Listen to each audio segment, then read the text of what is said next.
Assalamualaikum and good morning everyone. So for this week, we're going to finish off chapter 5 on eugenics. So last week we have learned on viral vectors. So we're going to have to take a look at non-viral vectors. As I've said, there are two types of vectors that you could use for delivery of gene via gene therapy. So the non-viral vectors could also be used apart from the virus, even though we know that virus actually have a very efficient mechanism for delivery of transgene. So how non-viral vector is being used? So basically they act as an artificial carrier. This is to of course help or facilitate passage across a membrane and of course later on binds to cell's receptor. Some of the examples are lipid encapsulation, tiny gold base, etc. There are a few more examples and a few more choices, cell-based and non-cell-based. I will give you in the next few slides. So this kind of vectors basically utilize the use of GM mammalian cells instead of viruses.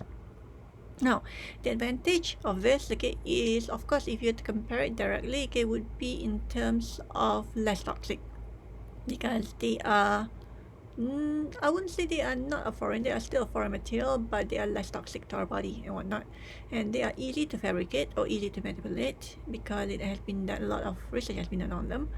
Cell and tissue targeting is also much easier. There is not so much of a restriction for the cell membrane crossing, and they usually have low immune response because, as I said, they are more or less recognized by the body. So this kind of vectors can either be, like I said earlier on, cell-based or non-cell-based. So for cell-based, we have tumor cells. So yeah, believe it. They did use tumor cells. So these are autologous tumor cells genetically modified with viral vector in vitro to express transgene. So what they do is that they more or less integrate the tumor cells with a viral vector, and some of the component of the viral vectors is actually being integrated into the tumor cells for the packaging and whatnot, because tumor cells actually could proliferate but not to more or less package. So this kind of cells has been used in animal models and the results were encouraging, but for tumor cells it is actually not easy to produce in large numbers, even though tumor cells are easy to replicate, but in the lab they are actually having a problem with that. So the next example is dendritic cells.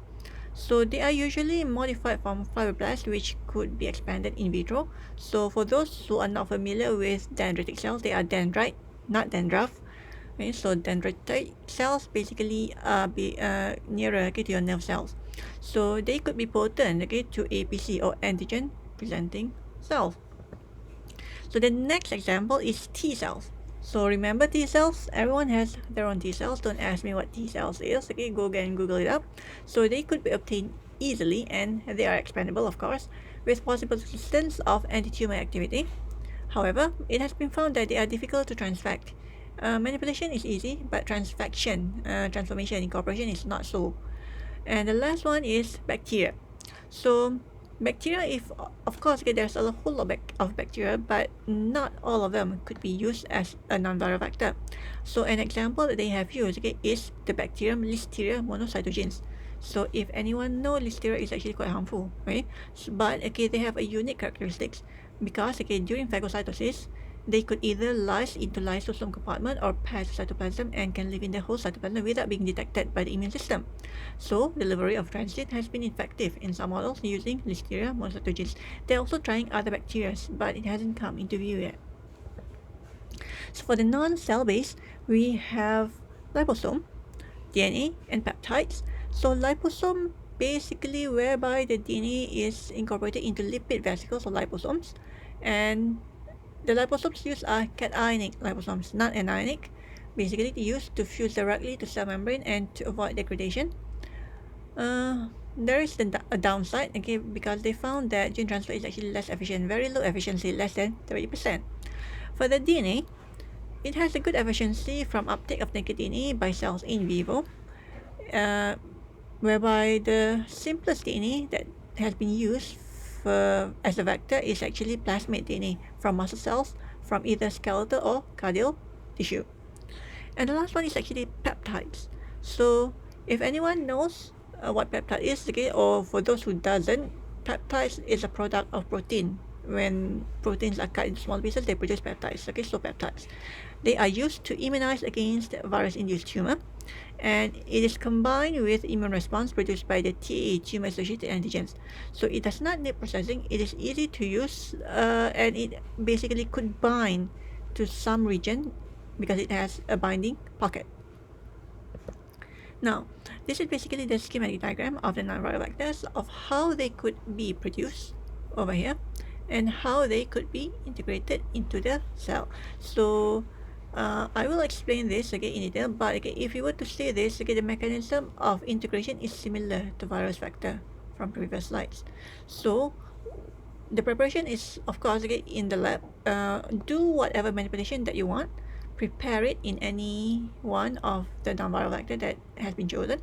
So when it is going to be delivered to the cell, it's the same thing, okay? So they actually will attach over here, but because they do not have a mechanism like the bacteria they have a receptor to attach, okay? They will basically just bind to the membrane surface and then create basically a hole, okay, endocytosis, okay, to enter into the cell. So basically, okay, they would remain undetected for some time, and later on, okay, would be released. Okay, so the transgene will be released from the vector, and of course, okay, hopefully make its way into the nucleus and integrated into the host nucleus and replicated as one. So, for the gene delivery, the method for non-viral vectors, and also basically this applies, okay, for virus vector as well, okay, but this is mostly what I have here in this slide is mostly applicable for non-viral vectors. So we have physical and chemical method. So they require actually natural carrier, okay, such as ribosome, diatriba, or polymers, or you can use a synthetic carrier in terms of polymers. So in terms of physical, we have microinjection. So remember microinjection from your transgenic animal? We have electroporation, so you should be familiarized with this. We have ultrasound. So this is the same machine that is being used to detect baby, okay, but being used for something else, okay, over here. We have a gene gun, ballistic, and we have a hydrodynamic application, okay, using water as a force. Apart from that, we also have a chemical method in terms of using electrostatic interaction. So that's why, okay, for the liposome, okay, we use the cationate. We have encapsulation, enzyme encapsulation, and adsorption, not absorption, okay, adsorption, okay, adherence.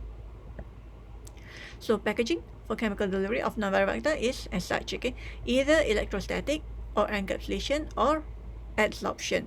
So whether you like it or not, okay, so chemical usually has to be used, and then later on, okay, you either want to proceed, okay, using chemical for the delivery or use another physical to be basically combined with it. It's another method. It's actually up to the researcher.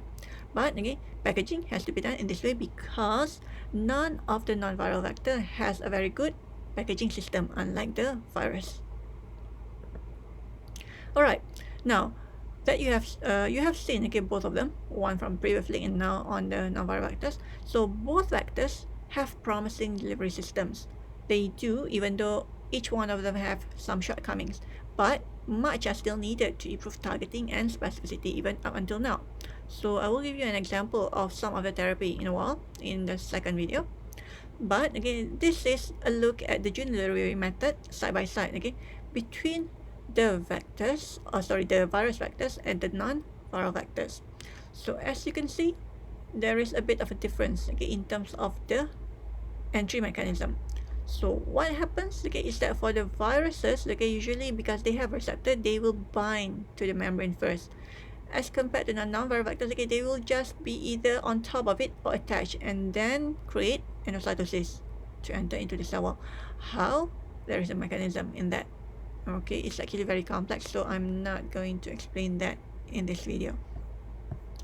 But once they got through, it's more or less similar mechanism. They have to remain undetected by the immune system, so not to be attacked and killed off, and then later on release the transgene, and the transgene should enter into the nucleus and hopefully integrated into the nucleus and replicated as one with the host. So there you have it, and let's proceed with the second video.